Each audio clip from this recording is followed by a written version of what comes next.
Yeah, we'll get Devin's got to get ready for practice today, so we'll start with Devin. Then when Devin's done, I'll give you the marketing update for the University of Texas men's basketball. Questions for Devin, please? Raise your hand. Devin, what'd you think the other night? The atmosphere is crazy.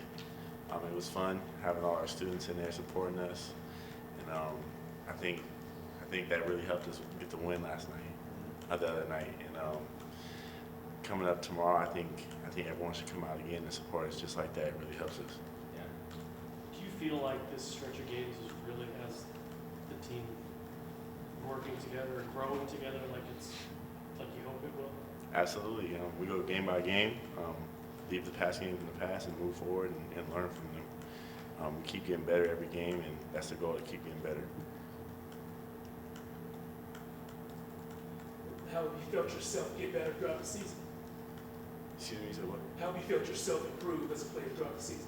Just really accepting my role, getting better in my role, and trying to perfect my role.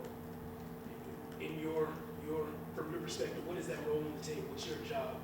Just doing the little work, the dirty work, and just encouraging everyone on the team, bringing a positive attitude every game.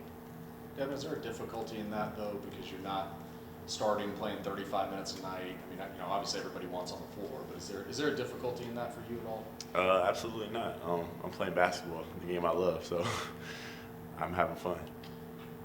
You did it the other night, but you definitely did it in Gonzaga. You come off the bench, and it seems like something good happens when you come in, And has it gone as you had hoped, to where there's not this big stressor of starting and all that, and you can kind of, as coach, you said, go your own path. Yeah. Now, is it more fun? I guess? Oh, absolutely. I feel like the little rookie out there, and I have all my vets behind me supporting me, and without them, I wouldn't be where I'm at today. So I appreciate them. Did that approach take some getting used to? Did you have to convince yourself to kind of accept that sort of approach to this season? Yeah, it's definitely tough, but I got used to it, and I fell in love with it. What told you that would be the good way to go? Just communicating with my coaches constantly, and communicating with my family, and this is what was best for me. Did you make it out to the Coach Beard interview and Coach Beard thing a few nights ago? I did not, but I saw it all over. That was disappointing too that he didn't come. I saw it all over social media. That was funny. Well, why didn't you come, Dev? I was asleep. Anything else for Devin? Thank you, sir. Appreciate you guys. Thank you. I understand the questions for Dev and all the other guys, but you guys understand he has one of the best assistant turnovers in college basketball. He's 11-3. He's playing on a top 10 team as a freshman. You guys know he reclassed early and went to Kentucky when he should have been playing his senior year in high school. I don't know. I just think sometimes maybe y'all's questions would be a little different if he would have graduated from Round Rock High School and he was here in the lineup, getting minutes in the rotation at Texas and playing really good basketball. I thought he was the best defensive player on the floor the other night for his segments. His plus minus is continuing to improve when he's in the game, so his role is going to have a chance to continue to improve. I'd argue he's one of the best freshmen in college basketball if you think about it. Dev's not only running his own race, he's also just working on his craft every day. But he's doing a great job for us. This week's marketing deal, appreciate y'all's help. The game's at 6 o'clock on Friday, which is tomorrow. Making sure we get that out. Remember, earlier in the year, I think it was a 7:30 tip, but we changed the game because of volleyball's potential second-round tournament. I think volleyball plays tonight, is that right? And then if they win that game, they'll be in the second round on Friday night, tomorrow night. So we changed our game and glad we could do it. Hoping that the Longhorn fans, especially the students, can support our basketball team at 6 o'clock, and then we'll all go, myself included, over to Gregory and watch the volleyball team play. I don't want to get ahead of myself. I wouldn't want somebody talking to our team about that. We go one game at a time, but I do it in a respectful way for tonight's game and tonight's opponent. If we're in that second round game, we set that up with our game 6 o'clock. A little bit of talk with the students, kind of underground. Our guys were talking about it, trying to continue this Darty deal. We're opening the doors to our students right now 1 hour before the game. So 5 o'clock the doors will open, and I think there's some talk about maybe the students having kind of an unofficial Darty at 4 o'clock.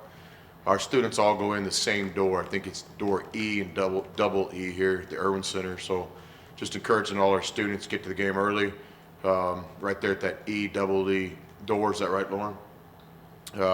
We'll try to help the students too, create a little bit of an atmosphere out there. If there's anything I can help personally with, whether it's pizzas or getting something out there for those kids, we'd be more than glad to do that. But just encouraging the students to come back. We all had a lot of fun the other night in the Irwin Center, in Gregory, and we believe we can have the same fun in the Irwin Center. We're off to a great start.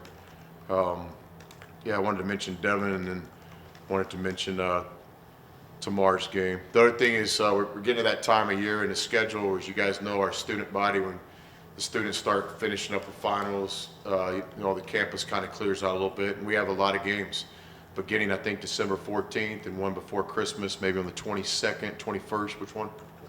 22nd, and then after Christmas we play, I think, on the 28th, and then even our first conference game or two, classes aren't in session. So what about those prime seats down there in the lower level of the Irwin Center? Our students get some of the great seats. Well, we're selling those seats, and the fans can get those now. We've entered the 21st century. You don't have to call this week. You can actually get on the internet, www. Whatever it is, and you can get those seats. But I just encourage our fan base. It's my understanding those are going quick. They're not going to be around for long. Including our Big 12 opener, which will be West Virginia on that first game here in Austin. People can get lower level, the best seats in the house, by going to the website or calling the ticket office today. I want to make sure our fan base knew that. Any questions about basketball? Any questions about marketing first, then we'll go to basketball. Marketing. What was up with the Hawaiian shirt guy? Yeah, Hawaiian shirt guy. He's a great kid. Jonathan. That was his name, right? Jonathan Stewart. Yeah, I got a lot on my mind. I like Jonathan. Jonathan had a personality. Jonathan's from Round Rock. I spent a lot of time in Round Rock. Used to do a basketball camp there at the Clay Matson Rec Center. You just saw him in the video and like look at that guy. Yeah, we notice everything. When you build a program, every detail matters. And Jonathan was bringing great intensity and great effort to the game the other night. He was there early. He stayed late. He was cheering for his team and getting on the opponent a little bit. So, we put the wanted poster out. A couple minutes later, we found him. We got him over here. We did a little film study with him, and Jonathan promises us he'll be back for tomorrow night's game. We look forward to a lot of stories like that in the future, just trying to develop a relationship with our students. When did that kind of approach start for you?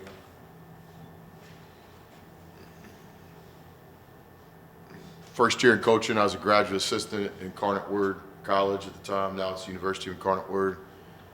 Pete Peterson was the assistant coach, associate head coach type role, and me and Steve Lutz were the GAs. Lutz is now the head coach of Texas A&M Corpus Christi, most recently at Purdue and all sorts of other places. Lutz is a big-time coach. We had a good home game early, and Pete encouraged me and Steve to try to help get the students to the game. And Pete explained to us that night there was a relationship between attendance and winning. Of course, I'd always known that growing up and going to school here and knowing crowds and stuff, but ever since my first coaching job, I've understood there's a relationship between attendance and winning. Attendance always starts with the student section in college basketball.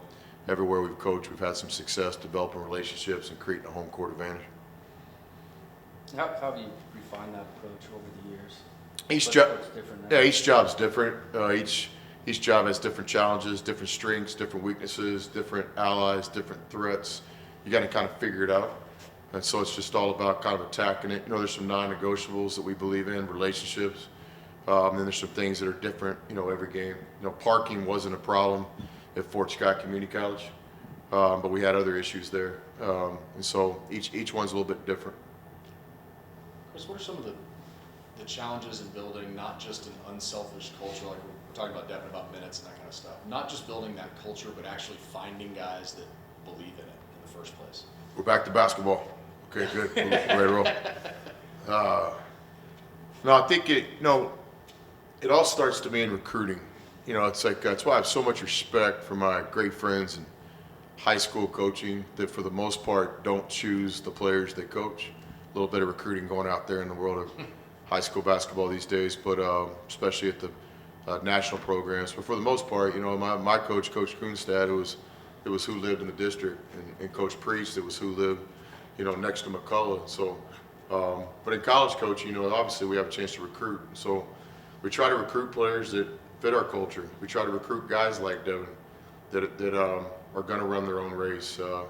We try to tell the players the truth on the front end and stick with them, you know, through the tough times, through the good times.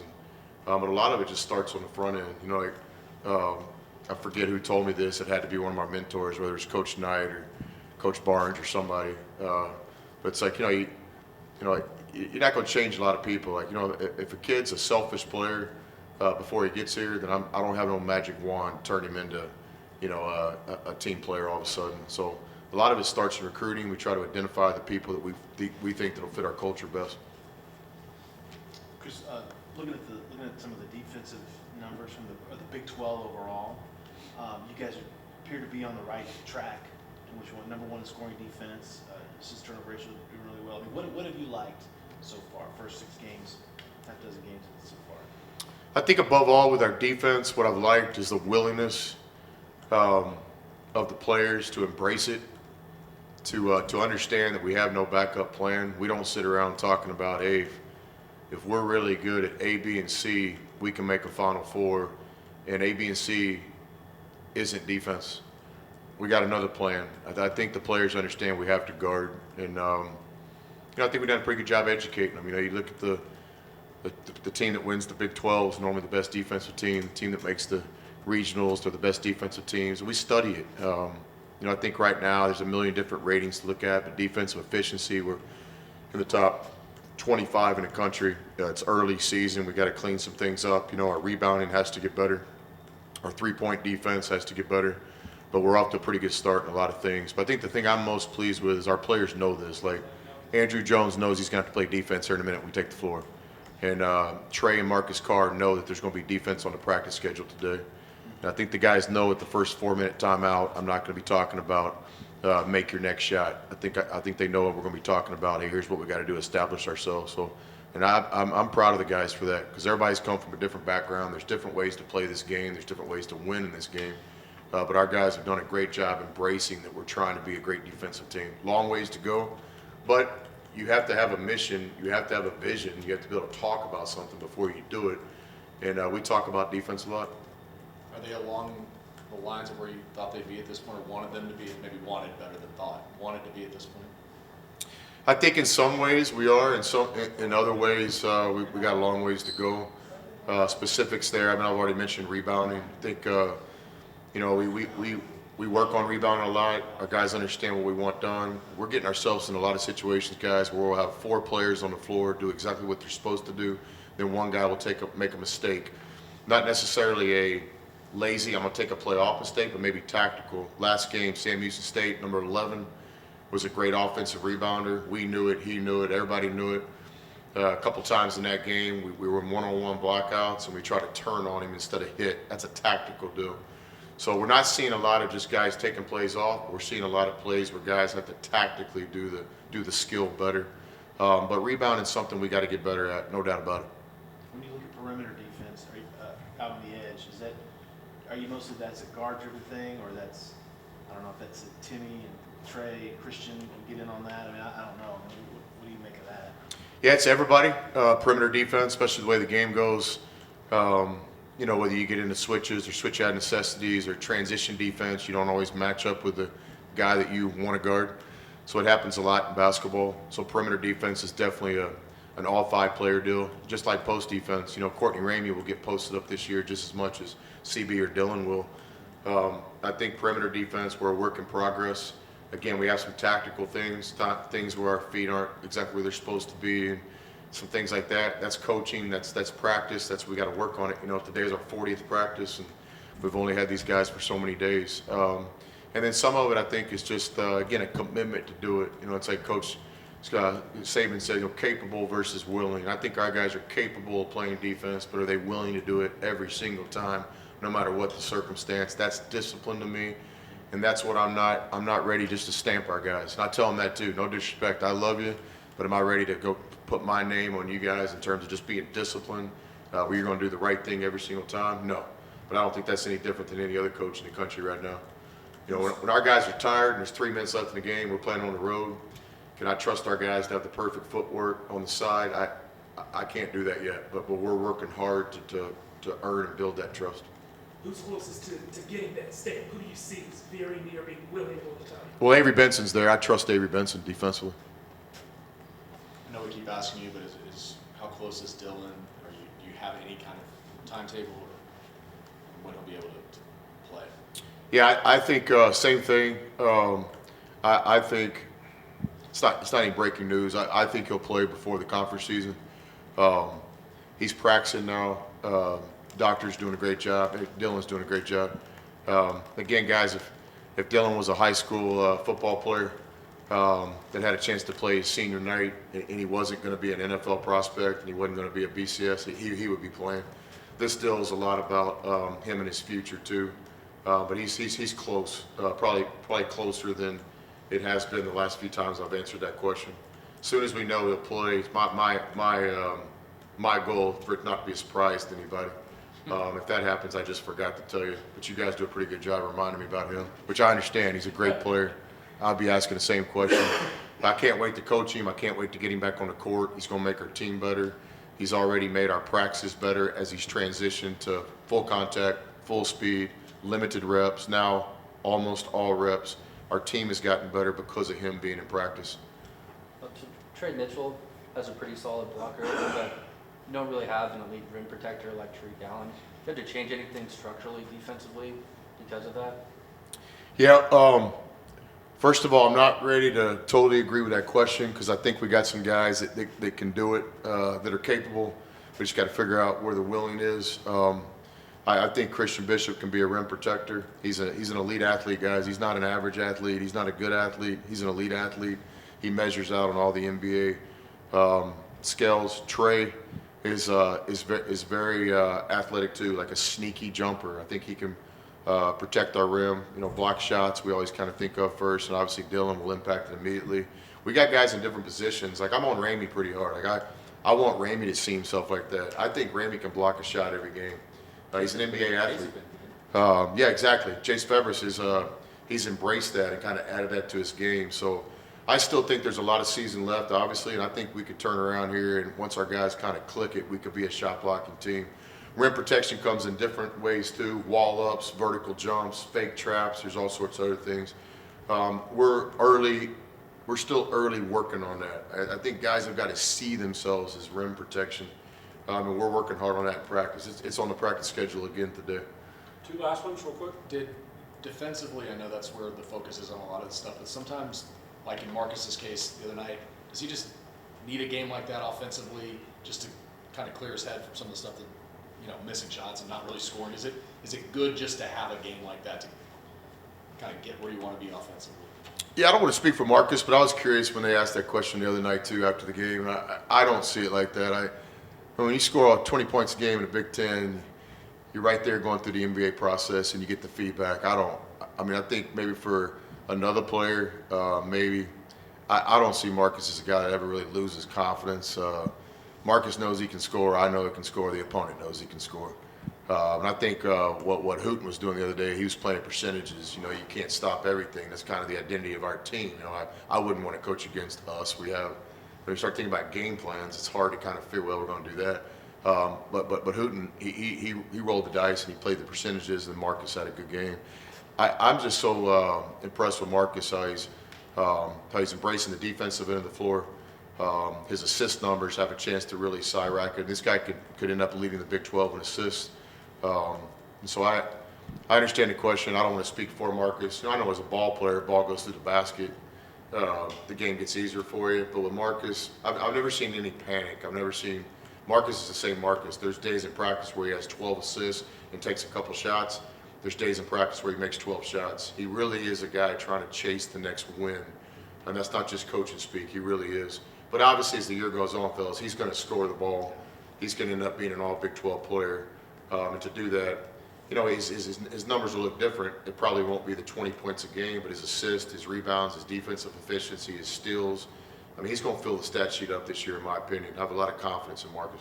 Jeff, last one. Coach Beard on Coach Beard chat. How did that idea come about, and then what did you think of the conversation? Yeah, I loved it. You know, coaching's been great to me. You get some opportunities to do some cool things, and that was pretty cool. I'm a huge fan of the show. You guys know that. And then Brendan Hump's just a cool guy, man. He really was really interesting. He's a lot like a basketball player or a coach that's had to kind of grind his way. It didn't happen easy for him. He wasn't in the 9th grade school play, and 3 years later he was on Broadway. That wasn't his role.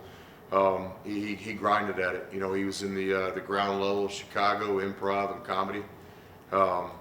He had a chance to go overseas, kind of in a transitional period of his life. He went to Amsterdam. He didn't know how long he'd be there. He was grinding over there, and man, he's a grinder. And then his talent has always been there, and he got his opportunity, ran his own race, and now he's basically helped co-create a show that's changing people's lives. You know, he's at the top of the elite of his profession, so a lot of personal just kind of respect for him because he's one of those guys. I've been around, you know, celebrities and stuff. Some of them, you know, you meet 30 seconds later, I've had enough. You know, I don't need your autograph. It's all good, man. He's on that other category, man. You met him and you just kind of wanted to spend more time with him. He's had a humbleness to him, just a good dude, man.